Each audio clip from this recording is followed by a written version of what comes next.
Hello किसान भाइयों, आज के इस वीडियो में हम लोग बात करेंगे यदि आपका धान 20 से 25 दिन का हो चुका है और उसकी ग्रोथ काफ़ी कम है, कल्ले काफ़ी कम रह गए हैं, तो आप ऐसी उसमें कौन सी खाद की डोज लगाएं जिससे आपके धान की जो ग्रोथ है वो एकदम से तेज़ी से होने लगे, उसमें जो पीलेपन की समस्या है वो भी गायब हो जाए, यानी कि आपका धान जो है हरा भरा होकर चले और अच्छी ग्रोथ आए। ऐसी वो डोज मैं आपको आज की इस वीडियो में बताने का प्रयास करूँगा, क्योंकि ये जो स्टेज होती है 20 से 25 दिन की, इसको जो है टिलरिंग फेज बोला जाता है। यानी कि इस स्टेज में जो है आपका पौधा जो है कल्ले देना स्टार्ट करता है और उस स्थिति में यदि आपके खेत में न्यूट्रिशन की कमी हो जाएगी, यानी कि खाद की कमी हो जाएगी, अच्छी खाद आप नहीं डालेंगे तो इससे आपके कल्ले निकलने की जो संख्या है वो प्रभावित होती है। कल्ले जो निकलते हैं वो काफ़ी कमज़ोर निकलते हैं, जिससे आगे चल के जो है उनमें बालियाँ भी जो है कमज़ोर आती हैं।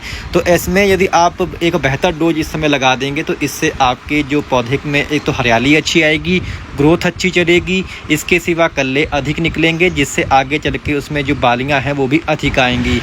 जब आपका धान 20 से 25 दिन की भीतर का होता है या फिर 20 से 30 दिन के भीतर का होता है तो उस समय आपके पौधे को जो है ऐसी चीज़ों की आवश्यकता होती है जिससे आपके पौधों में जो है हरियाली को बढ़ाया जा सके, यानी कि आपके पौधों में जो है हरियाली बढ़ सके, यानी कि क्लोरोफिल कंटेंट को बढ़ाया जा सके, जिससे आपके पत्ते जो है अधिक मात्रा में जो है भोजन को बनाना शुरू कर दें। यानी कि जितनी अधिक आपके पौधों में हरियाली होगी उतना ही जो है अधिक वो फोटोसिंथेसिस करेंगे, जिससे आपके पौधे को जो है अच्छा भोजन मिलेगा।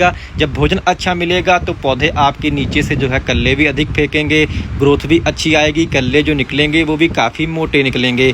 तो अब हरियाली बढ़ाने के लिए आपको कौन कौन सी चीज़ों का उपयोग जो है 20 से 25 दिन पे करना है उसके बारे में अब जान लेते हैं।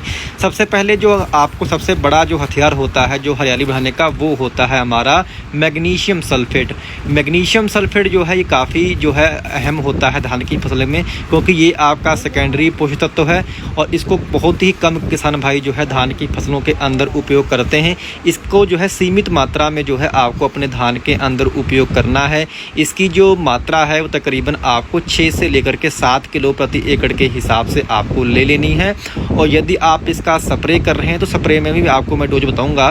पहले हम लोग यहाँ बात करते हैं यदि आप खाद के रूप में इसका उपयोग करना चाहते हैं तो 6 से 7 किलो जो है आप इसका उपयोग प्रति एकड़ के हिसाब से कर सकते हैं। इसमें सल्फर भी होता है, इसके साथ साथ इसके अंदर आपका मैग्नीशियम भी होता है। ध्यान है कि यदि आपने पिछली बार मैग्नीशियम को डाला था तो हर बार आप मैग्नीशियम को ना डालें। 2 साल में एक बार जो है धान की फसल में आप मैग्नीशियम सल्फेट का उपयोग 6 से 7 किलो, यदि आपके यहाँ भारी कमी है तो 10 किलो तक प्रति एकड़ के हिसाब से भी जो है आप इसका उपयोग कर सकते हैं। क्योंकि जो मैग्नीशियम होता है ये क्लोरोफिल का अभिन्न अंग होता है, यानी कि मुख्य घटक होता है। इसकी उपस्थिति के कारण ही जो है आपके पौधे अधिक हरे भरे जो है दिखाई पड़ते हैं।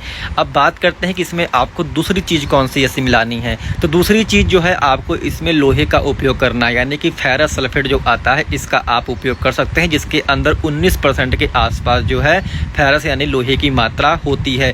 इसकी भी मात्रा जो है आप 6 से लेकर के 7 किलो प्रति एकड़ के हिसाब से आप ले सकते हैं। और ये भी जो है आपके पौधों में जो है हरियाली को एकदम से बढ़ाएगा, क्योंकि इसके अंदर लोहा होता है। ये भी जो है क्लोरोफिल का एक अभिन्न अंग होता है, जिसकी मदद से आपके पौधों में जो है क्लोरोफिल कंटेंट को बढ़ाया जाता है और आपके पौधे अधिक मात्रा में जो है हरे भरे जो है दिखाई देते हैं। यानी कि 2 चीज़ें हो गई, पहला आपका जो है हो गया मैग्नीशियम सल्फेट, दूसरा हो गया आपका फेरस सल्फेट, जो कि हरियाली को जो है सीधे तौर पे जो है आपके धान में बढ़ाते हैं।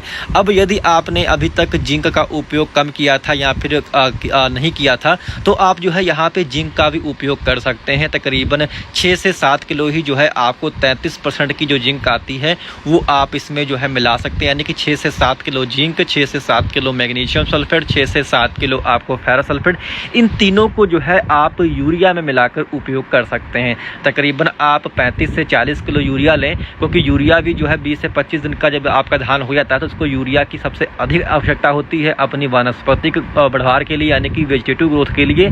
तो ऐसे में यूरिया का भी जो है आपको उपयोग अवश्य करना है।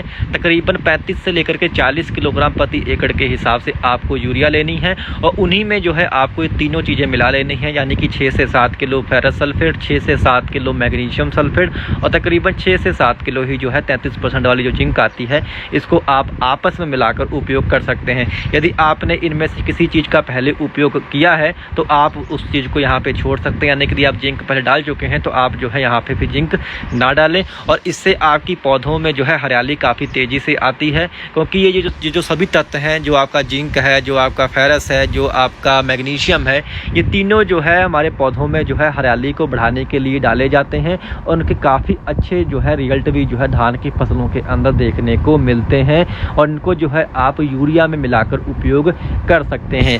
इसके बाद में आपको एक बात का विशेष ध्यान रखना है, क्योंकि जब आपका धान 20 से 25 दिन का या 30 दिन का हो जाता है तो उस समय उसमें जो है आपका जो सुंडी है वो काफ़ी इस धान में जो है लगना स्टार्ट हो जाती है, यानी कि जो तना छेदक की सुंडी होती है वो काफ़ी तेज़ी से आपके धान में जो है आक्रमण करती है। तो उसकी भी जो है समय समय पे आपको अपने खेत की जो है देखभाल करनी है और लगातार देखते रहना है। यदि आपको कहीं सुंडी का आक्रमण दिखाई पड़ रहा है या फिर आप पहले यदि उसमें कीटनाशक डाल दें तो आपको और भी अच्छा रिजल्ट मिलेंगे, यानी कि कोई अच्छा जो दानेदार कीटनाशक होता है उसको भी आप साथ में मिला सकते हैं, जैसे कि आपका एडामा का फोरपिडो आता है, इसको आप ले सकते हैं, जिसके अंदर आपका पिपरोनिल होता है। इसके सिवा इसके अंदर आपका क्लोरांट्रेनिलिप्रोल होता है, इसकी मात्रा 3 किलो प्रति एकड़ लेनी है। या फिर आप वर्टाको को उपयोग कर सकते हैं, जो कि सजेंटा की आती है, 2.5 किलो प्रति एकड़ के हिसाब से इसमें वर्टाको डाल सकते हैं, जो कि दानेदार कीटनाशक है। इसके काफ़ी बेहतर रिजल्ट मिलते हैं, जिसके अंदर आपका क्लोरांट्रेनिलिप्रोल और इसके सिवा थाइमेथॉक्सम की मात्रा होती है। या फिर आप फटेरा का भी जो है उपयोग कर सकते हैं, 4 किलो फटेरा प्रति एकड़ के हिसाब से पर्याप्त रहती है। यानी कोई भी एक अच्छा दानेदार कीटनाशक जो है आप यदि इनके साथ मिला लेंगे तो आपको और भी अच्छे रिजल्ट मिलेंगे, क्योंकि जब आपका धान 20 से 30 दिन के भीतर का होता है तो उस समय काफ़ी ज़्यादा जो है सुंडी का भी जो है आक्रमण आपके खेतों में होने लगता है। तो ऐसे में यदि कोई एक अच्छा कीटनाशक मिला के आप इन खादों के साथ में मिला देंगे तो आपको बहुत ही बेहतर रिजल्ट मिलेंगे। आपकी जो धान में हरियाली है वो लगातार हरी भरी आपको देखने को मिलेगी।